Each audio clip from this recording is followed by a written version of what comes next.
Praise the lord. ప్రభునందు ప్రియ దేవుని పిల్లలైన మీ అందరికీ నా హృదయపూర్వకమైన వందనాలు తెలియజేస్తూ ఈ దిన దేవుని వాగ్దానము అనే యొక్క కార్యక్రమంలోనికి మిమ్మల్ని ప్రేమపూర్వకంగా ఆహ్వానిస్తూ ఉన్నాము. ప్రతిదినం ప్రభు తన మాటను వాగ్దానముగా మనకు అనుగ్రహిస్తూ మరొక దినము ఉచితమైన కృపలో ఇచ్చిండగా మరి దేవుని సన్నిధిని ఈ దినము కూడా ప్రార్థనతో ప్రారంభించున్నారు కదా. తప్పక దేవుని స్తుతించేవారంగా, ప్రార్థించేవారముగా, దేవునితో సహవాసము చేయవారముగా, ఆయన ముఖ దర్శనాన్ని అనుభవించేవారముగా మనకు సిద్ధపడితే ప్రతి వాగ్దానం మన పట్ల నెరవేర్చి ఉన్నతమైన స్థితిలో నిలిపేందుకే ప్రభు మరొక వాగ్దానంతో మన ఎద్దకు వస్తూ ఉన్నాడు. మరి ఉదయకాల సమయంలో ప్రభు మనతో మాట్లాడుచుండగా చదువుకుందాం. ద్వితీయోపదేశ కాండము 15వ అధ్యాయము 6వ వచనంలో నుండి, నీవు అనేక జనములకు అప్పిచ్చదవు గాని అప్పు చేయవు అని ఉదయకాల సమయంలో ప్రభు తన మాటను వాగ్దానంగా మనకు అనుగ్రహిస్తూ ఉన్నాడు. ఎటువంటి దిగులతో ఈ దినాన్ని ప్రారంభించున్నాము, ఎటువంటి ఆర్థికమైన పరిస్థితుల్లో, ఎటువంటి అప్పుల సమస్యతో ఈ దినం నువ్వు ప్రారంభించున్నావో ప్రభు నిన్ను చూస్తూ ఉన్నాడు. ఆయన నిన్నెంతగానో ప్రేమించి నిన్ను ఉన్నతమైన స్థితిలో నిలపాలని, నిన్ను దీవించి ఆశీర్వదించాలని ప్రభు తన మాటను వాగ్దానముగా నీకు అనుగ్రహించి ఈ యొక్క వాగ్దానం నీ పట్ల నెరవేర్చేందుకు నీ వద్దకు వచ్చి ఉన్నాడు. ఇప్పుడు నీకున్న స్థితి అప్పు తీసుకున్న స్థితి అయి ఉండొచ్చు, కానీ నిన్ను ఉన్నతమైన స్థితిలో నిలిపి నీవు అనేకులకు అప్పిచ్చినట్లుగా ఆశీర్వదించే దేవుడు నీ దేవుడు. ఆయన నమ్మదగిన దేవుడు. బైబిల్ గ్రంథంలో ఎందరినో ప్రభు బలపరిచి ప్రత్యేకంగా యోసేపును చూసినట్లయితే తన అన్నలందరి చేత దూషించబడిన స్థితి, వెలివేయబడిన స్థితి, ఐగుప్తు దేశానికి వెళ్ళినప్పుడు అక్కడ కూడా అనేక రకాల అవమానాలు, నిందలు,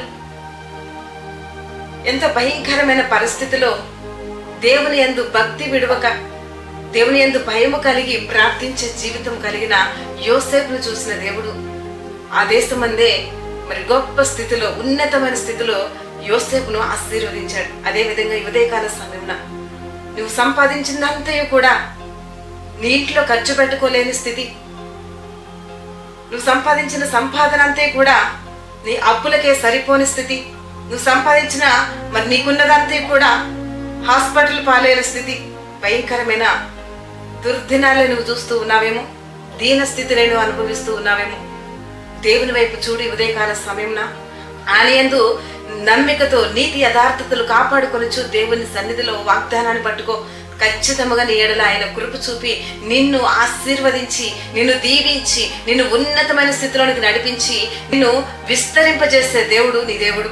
కనుక ఉదయకాల సమయంన దేవుడు నీకు ఇచ్చిన మాటను పట్టుకో, ఈ యొక్క వాగ్దానాన్ని పట్టుకో, దేవుని సన్నిధిలో ప్రార్థించు. నీవు అనేకులకు, అనేక జనములకు అప్పిచ్చినట్లుగా నీ స్థితిని ప్రభు ఈ దినమున మార్చబోతూ ఉన్నాడు. అటు ఆశీర్వాదం, అటు దీవెన నీకు, నీ కుటుంబానికి కలిగినట్లుగా కళ్ళు మూసుకున్నట్లయితే నీ కొరకు ప్రార్థన. తండ్రి నీకు స్తోత్రాలు యేసయ్యా. ఈ దినమున మీ ప్రియులకు ఇచ్చిన నీకు వాగ్దానం ప్రతి ఒక్కరి పట్ల నెరవేర్చండి ప్రభా. ఆర్థిక అప్పులను ప్రతి కాడిని విరగొట్టండి. అయ్యా ఈ దినమున ఏ దీనమైన స్థితిలో నీ బిడ్డలు నలిగిపోతూ ఉన్నారు ప్రభా, ఏ సమస్య చేత నలగొట్టబడుచున్నారు నీ బిడ్డలు దృష్టించండి ప్రభా. ఉన్నతమైన స్థితిలో నీ బిడ్డలు ఉండినట్లుగా సహాయం దయచేయమని అడుగుచున్నాను. నీ దిక్కు వారు చూస్తూ ఉండగా ఇదిగో నీ నుండి వారికి సహాయం కలుగును గాకని ప్రార్థిస్తూ ఉన్నానయ్యా. దీవించండి, ఆశీర్వదించండి, అక్కర్లు తీర్చండి ప్రభా. కుటుంబాల్లో నెమ్మది, సంతోషము, సమాధానము, ఆరోగ్యము, క్షేమము కలుగును గాకని ప్రార్థిస్తున్నాను. అయ్యా వారు ప్రారంభిస్తున్న ప్రతి చేతి పని ప్రయత్నాల్లో, వారి ప్రతి ఆలోచనలో నీ హస్తము తోడే ఉంచి నడిపించండి ప్రభా. ఈ దినమున నీ మాటలు వింటున్న బిడ్డలు ప్రభు నీ వాక్కుల చేత ఆదరించబడాలి, వారు కూడా దీవించబడుదురు గాక. రాజ్య సంబంధులు ఉన్నట్లుగా ప్రభా రక్షణ కార్యం వారిలో జరుగును గాకని ప్రార్థిస్తున్నాను. పని సంబంధమైన దీవెనలు, సంతోషము, సమాధానం ప్రతి ఒక్కరికి కలుగురుగా. నీ పనుల పరిచర్యలో ప్రతి ఒక్కరి చుట్టూ నీ కంచె వేయండి, నీ కాపుదల దినమంతా అనుగ్రహించమని. ఎందరైతే మ్యారేజ్ డే, బర్త్డే జరుపుకుంటున్నారో నూతనమైన కృపలతో వారిని నింపి మీరే మహిమ పొందమని నజరేయుడైన యేసుక్రీస్తు నామములో ప్రార్థించి వేడుచున్నాను తండ్రి. ఆమేన్, ఆమేన్, ఆమేన్. Praise the Lord. ప్రభు కృప ఈ దినమంతా మీకు తోడే ఉండును గాక.